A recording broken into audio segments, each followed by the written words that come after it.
You did a lot of this yesterday, so. I did, right? It was Yeah. a lot yesterday. Yeah, it was good. It was a city council meeting, a pension meeting, and a town hall meeting, Yeah. all in one day. I will say this, I'm grateful and appreciative and still humble that the residents of Birmingham have given me an opportunity to serve. Time flies by when you're working, and we have been putting in a lot of work to make delivering city services better in a more efficient and effective way, making sure we hone in on customer service, and be accountable for how we deliver those services, and making sure we're very transparent in our actions. So with that, I think if I consider you all and our interaction with the media, floor branch of government, I hope you all have appreciated how transparent we've been in communicating with y'all. With that, open it up. Softball off the top. What's the biggest surprise for you since you took over as mayor? Something you didn't expect, whether it's a relationship with other city leaders or just the biggest challenge or biggest surprise for you in general? I'm not necessarily sure if I can say what was the biggest surprise. You know, going into this job, I knew it would be hard work. I knew it would not be easy.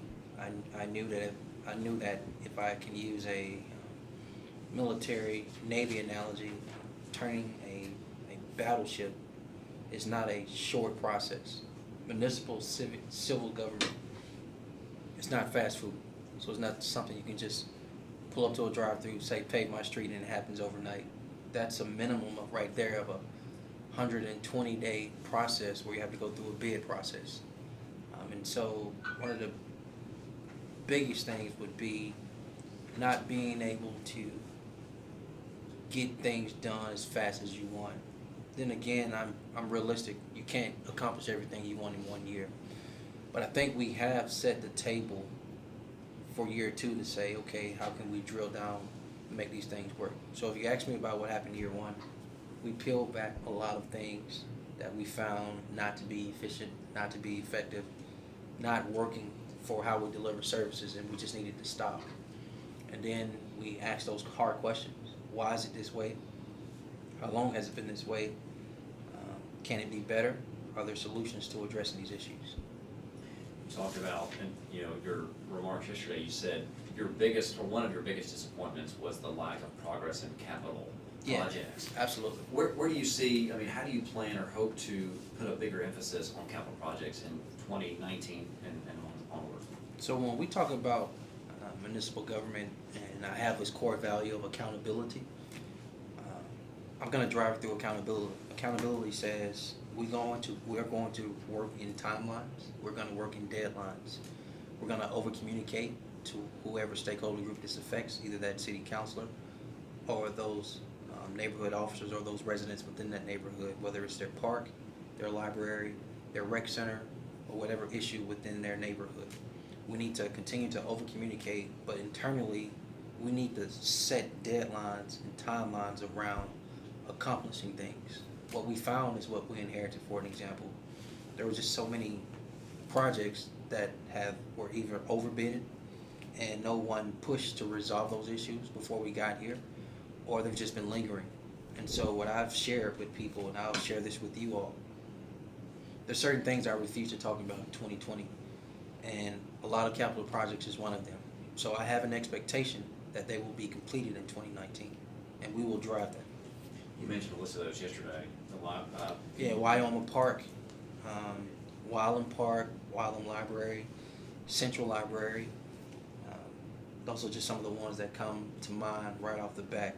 There's so many other different ones. Those are the top ones where these residents have waited long enough. And I'm not referring to just this past year. I'm talking about many years. Think about this. This bond money we're talking about for these projects was back in 2012. 2011, 6-7 years ago. What would you see as your biggest accomplishment? Would it be police chief and then you force there, or what would you say that would be? Yeah, so police chief is a portion, right? Biggest accomplishment. And maybe I would use the word what I'm most proud of is you all put a camera in my face and you asked me what I've been doing for the last, what did I do my first 100 days? What did I do my first 6 months? And now, right at 1 year today, what have I done? And I would say, from a I would use what a mentor mayor told me: build your team. And for this past year, we built a team. I'm proud of the team we built. Without a doubt, I think many of you all know, if you take on a new job like you all, when you step into the arena you're in now, I imagine you didn't sleep very well those first 6 months versus those second 6 months within your first job. Same here. Part of that was I didn't have the leadership in place I needed: public safety, police, HR, human resources, that touches every department, public works, etc. Now all of these people from a leadership position, department heads, have been put in place in all these critical areas we need to better deliver services to people: public safety, public works, etc., internally and externally. And I will tell you, I am most proud of the team that's been put in place. Not only do they have the expertise in understanding their role, but I think they understand they embrace the notion of putting people first, the intangibles of how do we serve the residents of the city of Birmingham better. So it's not just a job for these folk. They're working like me. They were at a town hall meeting with me last night until well past 8 p.m. And a lot of them got to work before me, which was well before 8 a.m. You were just talking about your biggest accomplishment. What has been your biggest shortfall? Shortfall? Shortfall. That is a really great question. I would tell you one is not honoring and moving fast enough on these capital projects. These capital projects are important, y'all. Consider when I talk about neighborhood revitalization, in this hand, it is not just centered around housing. It's also centered around existing infrastructures within our city: our parks, our libraries, our rec centers, paving streets, etc. These are things you have to execute on. Basic services, the fundamentals of municipal government. And so we're right at the end of the year, so 311 will be better. But coming in and accepting these are the issues, get it done. Some of these things didn't move fast enough. I would also tell you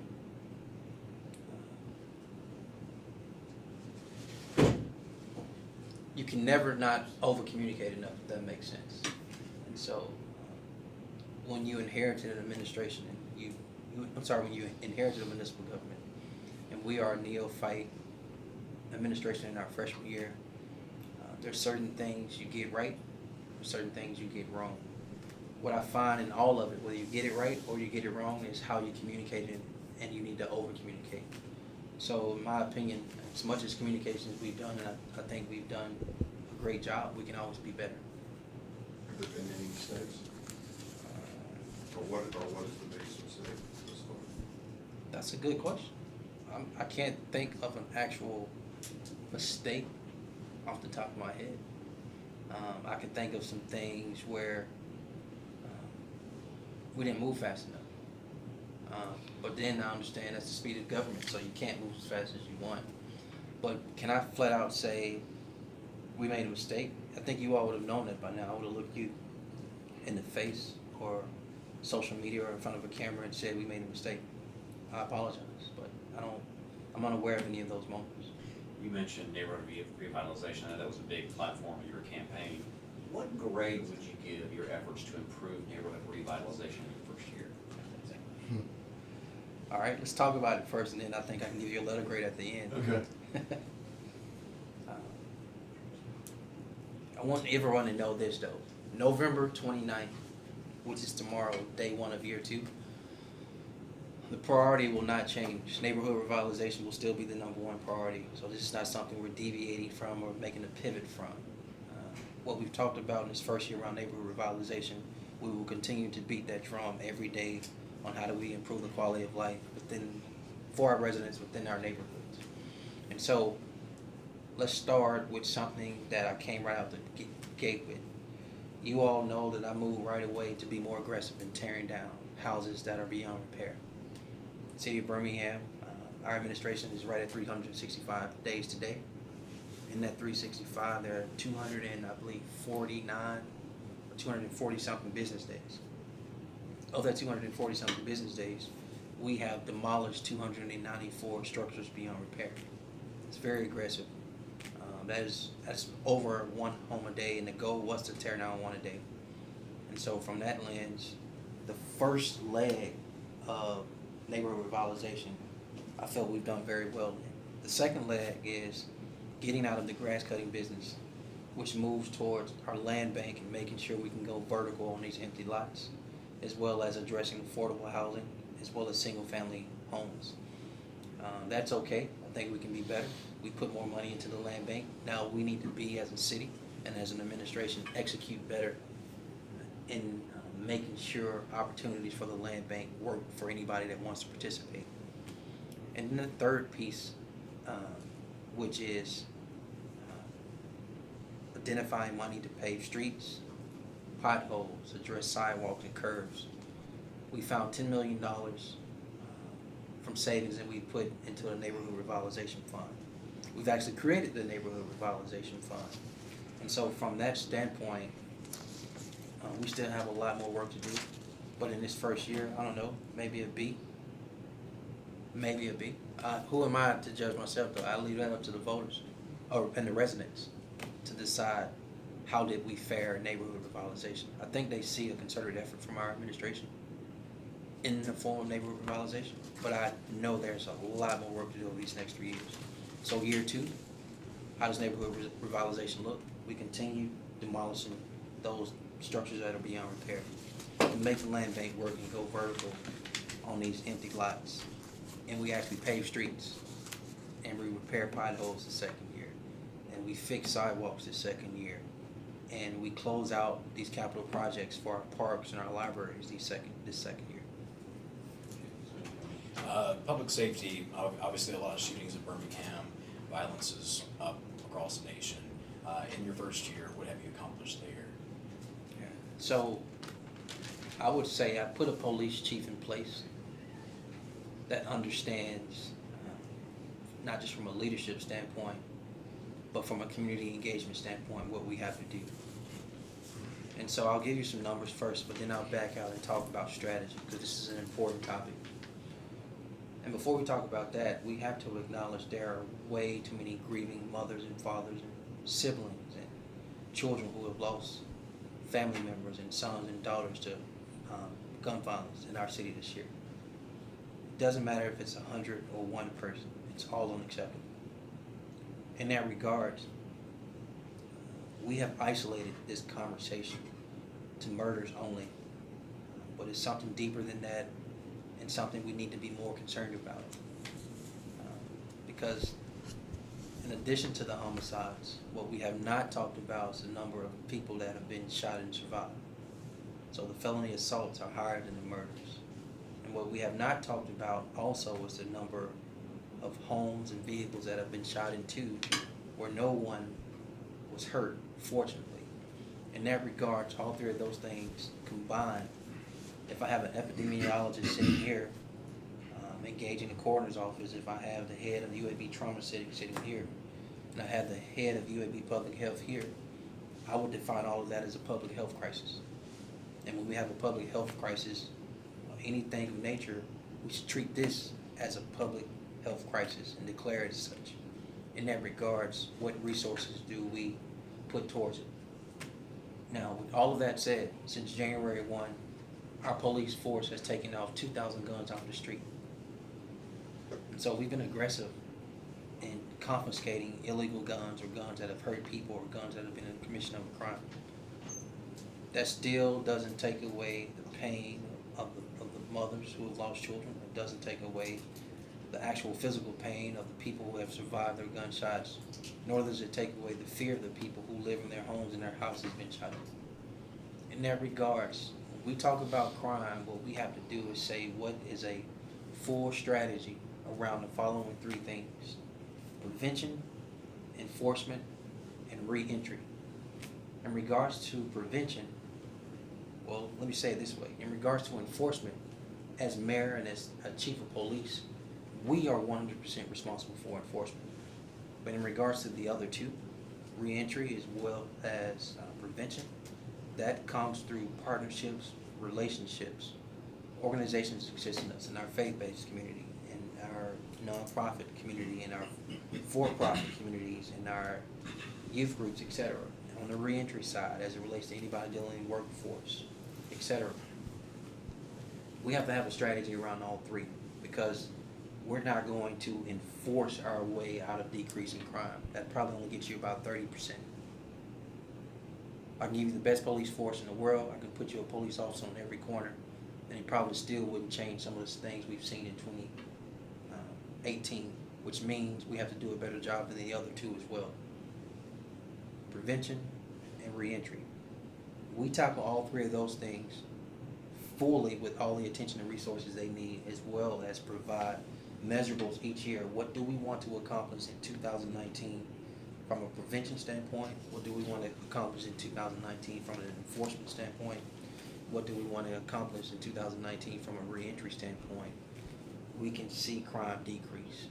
But if our focus is only going to be on enforcement, we're going to miss the boat every single time. And I have a police chief now who Yeah, understands that's what I was gonna ask you. working in all three of those in partnership. In regards to the enforcement, the first thing we needed to do is make sure we staff our police to where it needs to be. Everyone knows in this room, our numbers have been short, but in this year we've hired over 40 officers through lateral hires, through rehires, as well as our academy classes. We will also increase next year, instead of 2 a year, 3 academy classes. In that regards, we'll continue to be aggressive in our rehires as well as our lateral moves. All of this will get our police force up to the number it needs to be to make sure we can respond to crime and enforce what we need to. In addition to that, we switched from 8-hour shifts to 10-hour shifts that allows us to have the man force we need at peak hours where the most crime could possibly occur. Also in that regards, what we need to do, particularly on the prevention and enforcement end, is hit a whole reset button in 19 around neighborhood watch, daytime and nighttime, as well as police academy. We need citizenship, we need participation from residents to be additional eyes and ears and help share information and tell when something exists in their neighborhood, so we can not only enforce but prevent as well. Well, I got a question, man. Let's over here if you need it. I've heard a lot of maybe concerns from either citizens or even activists or critics that they've noticed a number of stepped up roadblocks and checkpoints, Right. and they feel like it's, citizens been unfairly harassed. What do you say to them as far as that and how that correlates to prevention of crime? I say we've taken 2,000 guns off the street. That could possibly increase the crime. Okay. I also say that the people who are committing crimes appreciate that. I can also say to everyone that's telling me to do something about these people who keep shooting people from their cars, we need you to step up enforcement. I tell the activists very clearly, you can't have it both ways. Do you want me to enforce the law, or do you want us to sit back and not police? We're policing. We're not harassing. And what I find in this community is that there are too many people comfortable riding around in their vehicles, not only with no license, no insurance, and are committing car accidents, and then people are left hurt or left with bills, etc. But people are also riding around with weapons to hurt people, to shoot out of their vehicles, to shoot into another vehicle, to shoot at a gas station in the public, to shoot into someone's home.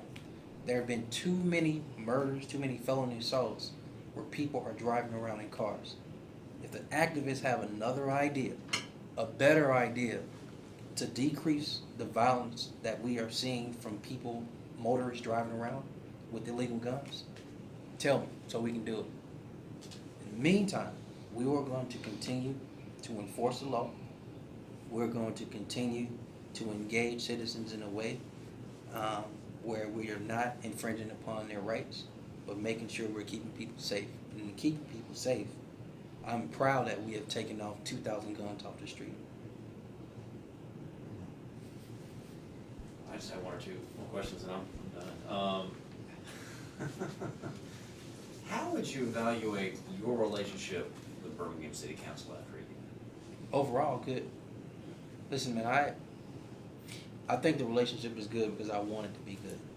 And then what I mean by that is you have to be intentional in relationships. I text them individually, I call them, I have meetings with them, I break bread with them, I walk that hallway, I invite them over here. You've seen these town hall meetings we're having where it's not me out there just saying, this is what the mayor is doing for you. All of them have been in conjunction, in partnership, working with the council. How about this? I actually attend city council meetings. You all know I don't have to. It's the actual city council meeting. I'm a guest. I can provide my mayor's report and leave if I want it, but I want to be there to engage them, to address them, to answer their questions. We've set up, we've had 3 retreats now in this 1 year now. The goal, we'll actually have a 4th one. The goal is to have a retreat once a quarter. We didn't make it this year. We put a couple in 1 quarter, but the whole idea is to continue to over-communicate with them. One of those retreats reveal each of them individually what is their priority, what are their top priorities within their district.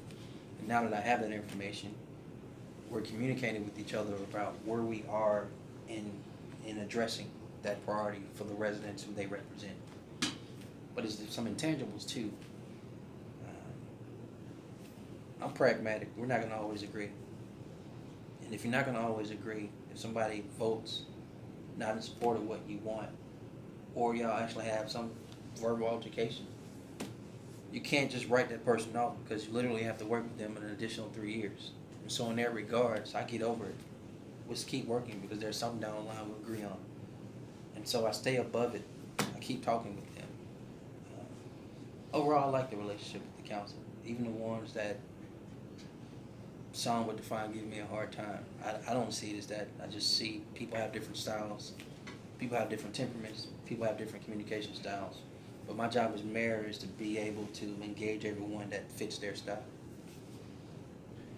The only other question I was going to ask, I know that certain city councilors, 1 or 2 that may or may not be on the council anymore, have raised questions about the downtown stadium and its impact on Legion Field. Do you think the city can still operate Legion Field along with a downtown stadium? Yes. What are your thoughts on the future of Legion Field and that property? My thoughts are twofold. One is the city as an administration needs to be really listening to what the residents want. And from there, this conversation is way easier because as an administration, we don't have to dictate. The other is we need to be strategic. And what I mean by strategic is the city has many assets. Legion Field is one of those assets. And we need to be very cautious on how we execute on our assets. What I'm fine with is Legion Field's not going anywhere. I know me, I'll personally be there as long as I'm mayor. So I know there's a lot of crazy talk out there.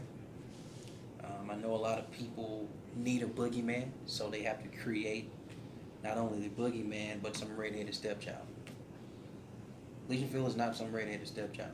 It belongs to the city. And as long as it belongs to us, and as long as I'm mayor, as long as I continue to get contracts at Legion Field, including not just Legion, not just UAB, not just, what do you call it?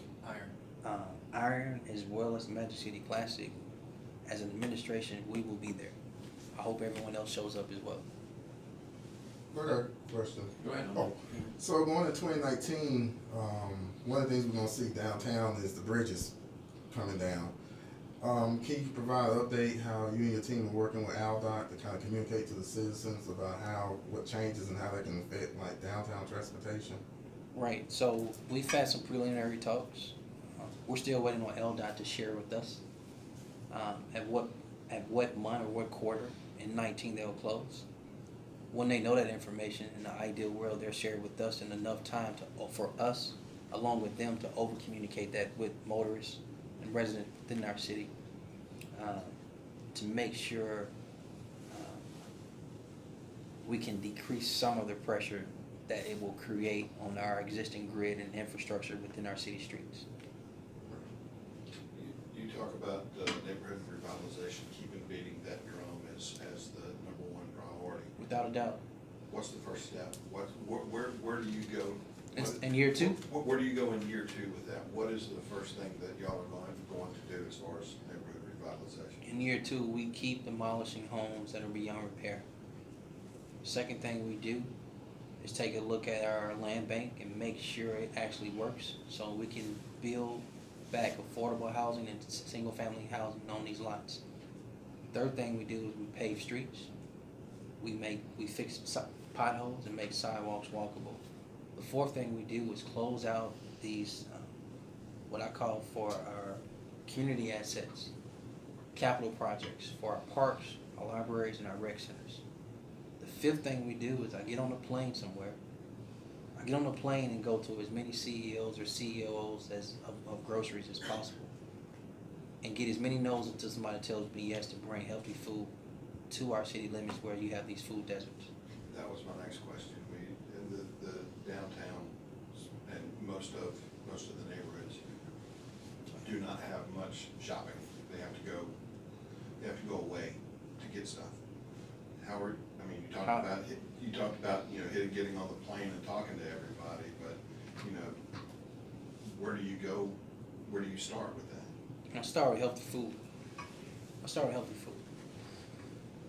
If I can bring a healthy food option of a major grocer to our city limits in some of these areas, they can be an anchor tenant to then be able to bring other small businesses with them.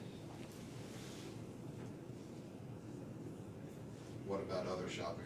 I mean, so people are not going to Trustful, Homewood, Center, or Hoover, and everywhere else around. Right. Well, they should stick with the Summit. The Summit is within the city limits of Birmingham, and it's a major part of our tax base. And it has many options for them. No one has to go to those areas. They choose to. We have shopping within our city limits. But if you're talking in regards to some of the residents west of town and the east of town, the number one priority is healthy food choice, a major grocer. Second thing to do is think big picture. I told a group of residents at a town hall meeting last night, I'm required to be honest, and in that honesty, industry or commercial districts follow new housing patterns. That's why neighborhood revitalization is so important. The more residents we have to not only stay within our city limits, but we grow, then we can get more commercial corridors to bring businesses to our city.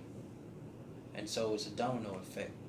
I need to remain on the priority of not just getting rid of blight, but making sure we have affordable housing and build more single family housing.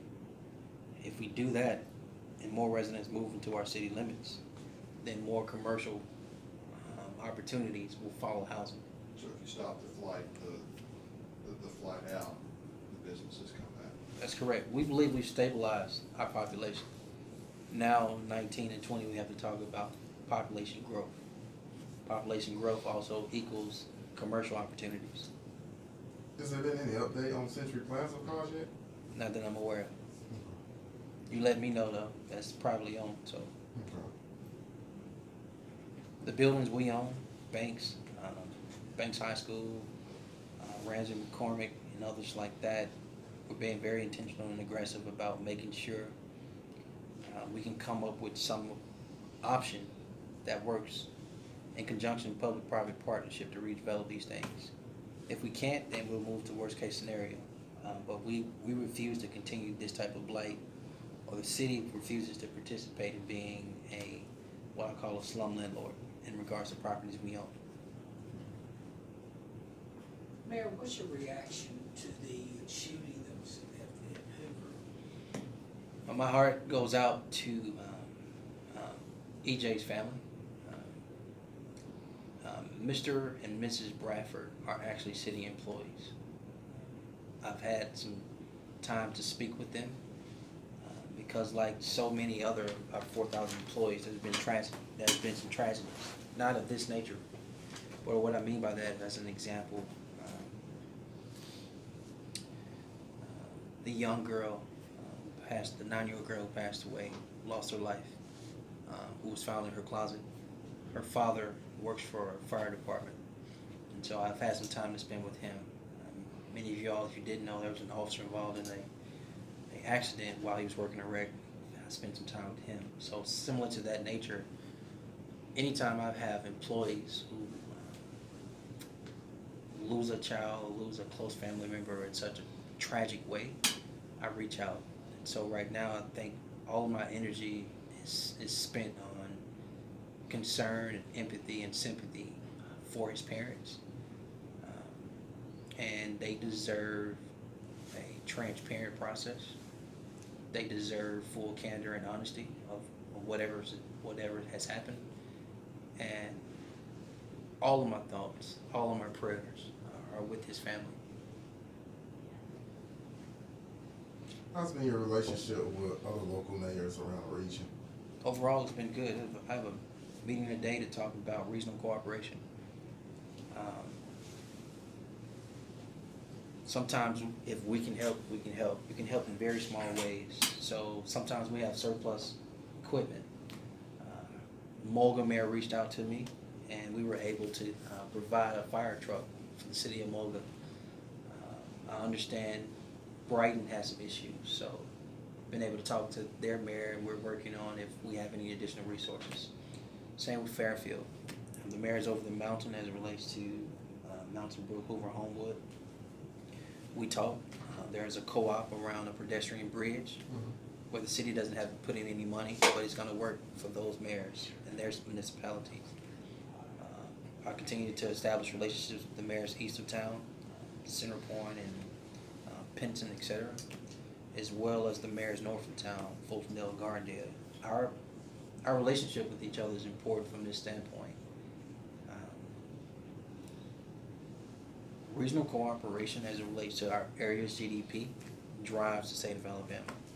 And we need to continue to work together to bring more business to this region. If we don't work together, no one's going to want to come here. We'll give you a time check, we've probably got about 5 more minutes. I think we talked to you to death, but if there's a couple more questions. I don't have any more. Other than crime, what other issue keeps you up at night? So even as it relates to crime, I want everyone to know I was actually up 4 this morning.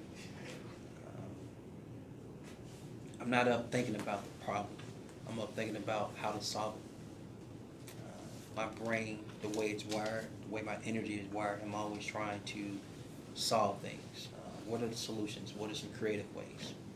And so at night, you should know I actually do think about how do you solve murders. I continue to ask myself that question every single day. What is my role in solving this problem? As mayor, can I decrease murders? And I spend time answering these questions. If I declare this as a public health crisis, what happens? If we treat this as a public health crisis, what happens? By taking 2,000 guns off the streets, have we actually saved lives? These are questions I ask myself at night. I ask myself at night, how do we find more money for basic services? 77% of the city's money is spent on personnel.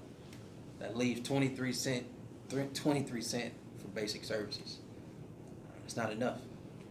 So these questions around pension, these questions around finding money to pave streets, and any other obligation the city has, how do I find resources? These are things where I'm only trying to figure them out. Problem's not keeping me up at night. Trying to find a solution is. You talked about, what is the biggest, you talked about the pensions, you talked about some of the other things. What is the biggest problem you're going to be facing going forward? Is it pensions? Is it? It's multifold. Crime is a problem we need to address. Supporting small business, we need to do better. Efficient government, how we deliver services, we need to do better. Making our pension whole, not for next year, not for 10 years from now, not even from 20, but 30 years from now. But you got to talk about that today. And finding additional resources for basic services. These are the critical issues we'll be addressing in 19 and beyond. If you had to describe year one in one word, what would it be? Change. Urgent. I got a lot of words. Urgency. Year one was a massive amount of urgency, but it was a sense of urgency around changing municipal government to work for the people. So change. I have one last question. You go as many as long as you want, brother. Why'd you hire Journey? It's part of that team. I told y'all. It's a good We question. knew that was coming at some point. It's a good question. I think that was the best question of the day. I wasn't prepared for that. Glad, no more interview. You guys good? I think we're good. I appreciate it.